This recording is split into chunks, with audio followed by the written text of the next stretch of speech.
मीनादेवीको मन आज हिउँदे आकाशमा लागेको तुवालो चाहिँ भएको छ।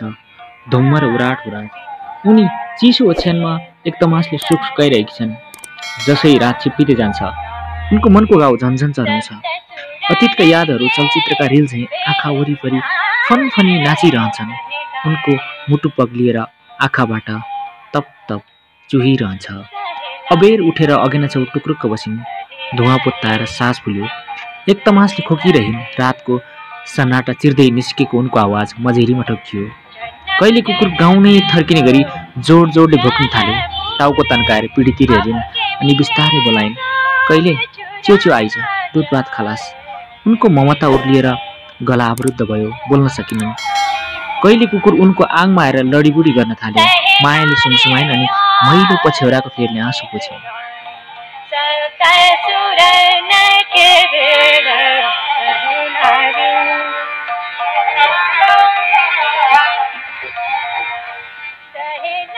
मीनादेवीको बिहे हुँदा हरिहर 19 का थिए। उनी भर्खर 17 वर्षमा हिँड्दै थिइन्। उनीहरूको जोडी परिवारकै सहमतिमै बाँधिएको थियो। पञ्चबाजा बजाएरै मीनादेवीलाई कन्यादान गरिदिएका थिए उनका बाबाले। बिहे गर्ने मनै नभए पनि जसको गोडा धोएर दिए उसैको पछि पछि जानै त पर्थ्यो। जमाना त्यस्तै थिए। मारे पाप पाले पुण्य भनी माइतीले हरिहरको हातमा उनको हात थमाइदिँदा उनको भक्कान फुटेको थियो। त्यति बेला संवेदनाको बाढीले भगाएर निसासिएको थियो कपा जस्तो उनको मन। जिन्दगी कतै अनिश्चितताको भुमरीमा कतै हराएको थियो। उनी केही बोलिनन्, मात्र रोइरहन्, मनका सारा पीडा कतै छातीभित्र दबाएर।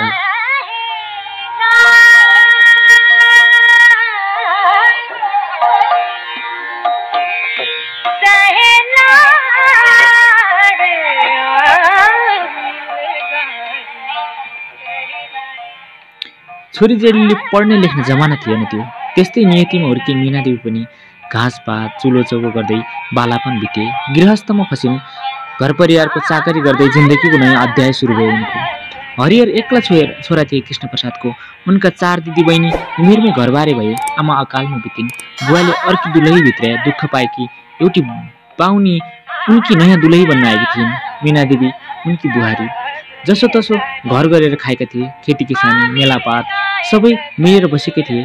एउटै छानोमा अतिएर एउटै मानवको खाएर बुढा कृष्णप्रसाद आँगनको डिलमा बसेर हुक्का तानिरहन्थे। फलैचामा घोप्टिएर कहिलेकाहीँ पुराना दिनहरू सम्झिन्थे। बुढालाई दमको रोगले सताइरहन्थ्यो। पुसको एक साता उनलाई रोगले नराम्ररी अँठ्यायो। उनले पनि परलकको बाटो रोजे। हिउँद सकियो, बसन्त लाग्यो, मौसम फेरियो। रुखले पालुवा फेरे, संसार नै हराभरा थियो। तर बिचरा बुढी बाहुनीको मन किन भित्रभित्रै उजाड भयो। जिन्दगीले रङ्ग फेर्यो। उनी आफैलाई एक्लो महसुस गर्न थालिन्। कृष्णप्रसादको साथ दिन बुढेसकालको माया। बजेको शरीर सुकेर हाडछाला मात्र बाँकी रहे। खाना पिउन छाडिन्। रोगले गाल्दै लग्यो। मीनादेवीले उनको हेरविचारमा कुनै कसर बाँकी राखेकी थिएनन्। आफ्नै आमालाई चाहिँ व्यवहार गर्थेन उनी पनि त सानैमा आमा बितेकी टुहुरी थिइन् बिचारा। रोगी बाहुनीको दिनरात सेवा सुसार गरिन्। बुढा बितेको केही महिनापछि एक साँझ बाहुनीको पनि चोला उठ्यो। हरिले नै दागबत्ती थिए। कहाँको जन्म, कहाँको कर्म अनि कहाँको मरण, कठै ऐनैको जिन्दगी। सबै कुरा सम्झेर मीनादेवीको मन एक तमासको भयो।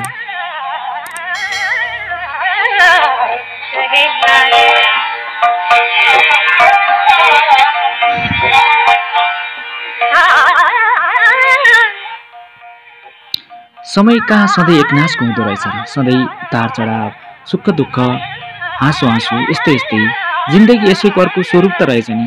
अनि हामी यसै समयका कमारे। मीनादेवी यस्तै सोच्थिन्। तर सधैँ उनले सोचेको जत्तिकै पनि भएन। जे थियो नसोचेकै थियो अनि अति पीडादायी। सायद त्यो पीडा सामान्यभन्दा धेरै माथिको थियो उनलाई। उनको मुटुमा एउटा सुल गढेको छ, बिस्तारै पाक्न थाल्यो। आजभोलि त चरचरी पिप्पो बग्न थालेको छ। असह्य हुन्छ। कसरी सहन बिचारा कोमल मनकी हुन्। तर सहन कोसिस अहोरात्र गरिरहेकी हुन्छन्। रात छिप्पिसकेछ। कहिले कुकुर जिब्रो तानेर फ्याँ गर्दै उनको अनुहारतिर हेरिरहेको थियो। मनले सोचिन्, बिचारा भोकायो होला। भात भर्सिएर भट्टीमाथि राखिन्। हलुङ्गीको थालमा भात र दुध हालेर कहिले सारिदिन्। उनले आफूलाई पनि भात पस्किन्। तर मन नलागी घाँस टिप्न थालिन्। सास धान्नु त थियो जसो तसो। बितेका पलहरू सम्झेर रुनु र मर्नु एउटै त रहेछ। उनी बाँचेर पनि पल पल मरिरहन्छन् पटक पटक।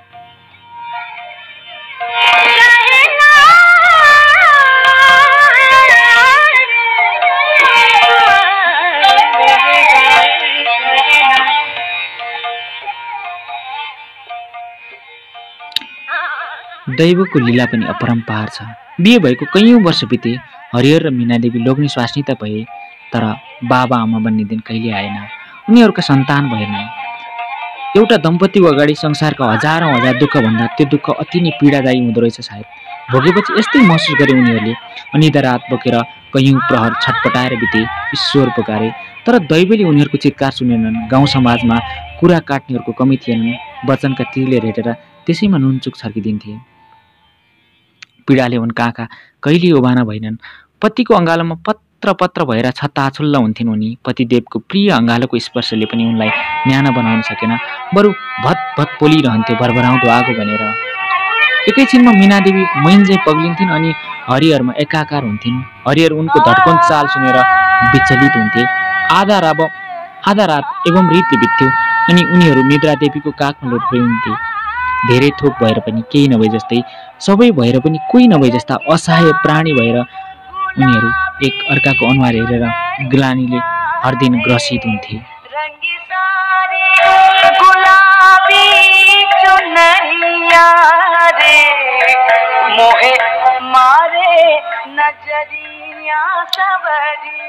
समय धीमा गतिमा चलिरह्यो, तर उनीहरूको जिन्दगी एकनासले चलेन। अविरल बग्ने भेरी नदीको छाल झैँ धेरै कुरा बदलिए। गाउँ बदलियो, गाउँलेहरूको नजर पनि बदलियो। उनीहरूका बचेका खुसीहरू धेरै दुःखमा अनुवाद हुँदै गए। यस अवधिमा हरिहरको कान भर्ने धेरै जन्मे। सजिलै भनिदिन्थे, अर्किल्या, तर अरूले मुखले भने चाहिँ सजिलो थिएन। हरिहरको मनको के थियो उनैलाई थाहा थियो। खै किन उनले अर्को बिहे गर्ने निर्णय चाहिँ लिन सकेनन्। मीनादेवीप्रति उनको त्यो ठुलो त्याग थियो सायद। बरु झारफुक औषधि मुलो गर्न दस देश डुले सक्दो गरे, तर उनीहरूको केही बस चलेन। उदास ढोकुरका जोडी रित्तो गुण रोगेर बसिरहे वर्षौंसम्म।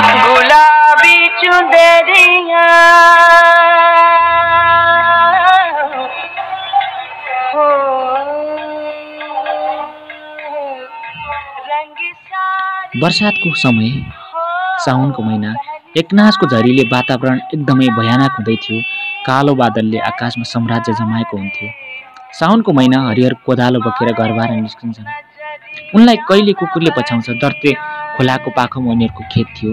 भेल खेतमा पसेर बिउ मास्थ्यो, त्यसैले भेल तर्काउन भनी उनी सबेरै हिँडेका थिए। मीनादेवीले खाना पकाइवरी मेलाउ निस्किन्छन्। झरी थामिएको थिएन। आकाश एकनासले गर्जिरहेको हुन्छ। जर्ते खोलो सारा संसारै थर्काएर एकनासले गर्जिरहेको थियो। उनका पाइला हतार अगाडि बढ्छन्। खेतमा हरिहर थिएनन्। उनको मनमा चिसो पस्यो। पर बगर अनि फाँटमा नजर बिछ्याएर हरिहरलाई खोजिन्। कतै देखिनन्। उनको कुकुर खोलाको किनारमा तल माथि कुदेको देखिन्। उनी पनि दौडिँदै त्यहीँ पुगिन्। बगरमा कोदाली मात्र थियो, तर हरिहर कतै थिएनन्। उनको चित्कार सुनेर खोलाको बगरमा बसेका चराहरू पनि भुर्र उडे। उनको चित्कार पनि त्यही खोलाले निलेर एकनास सुसाइरह्यो। हरिहर कतै शून्यतामा एकाकार भए। मीनादेवी एक्लै भएन।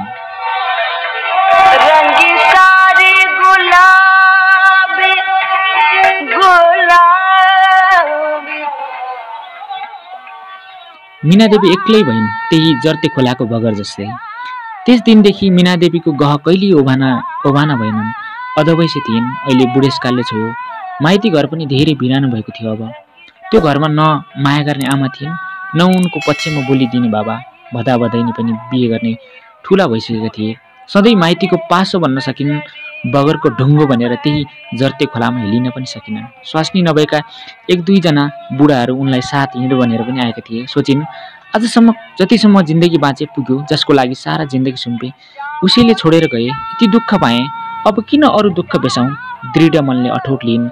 अब एक्लै बाँच्छु। उनले त्यति बेला कृष्णप्रसादकी कान्छी बुढी आफ्नै सासूलाई सम्झिन् अनि आफ्नै नियतिसँग जाँचिन्। फेरि मनमनै भनिन्, कतै आइमाईको जुनी। यो थियो मेरो कथा नियति र यसको रचना मिति 2073 पुष 25 गते।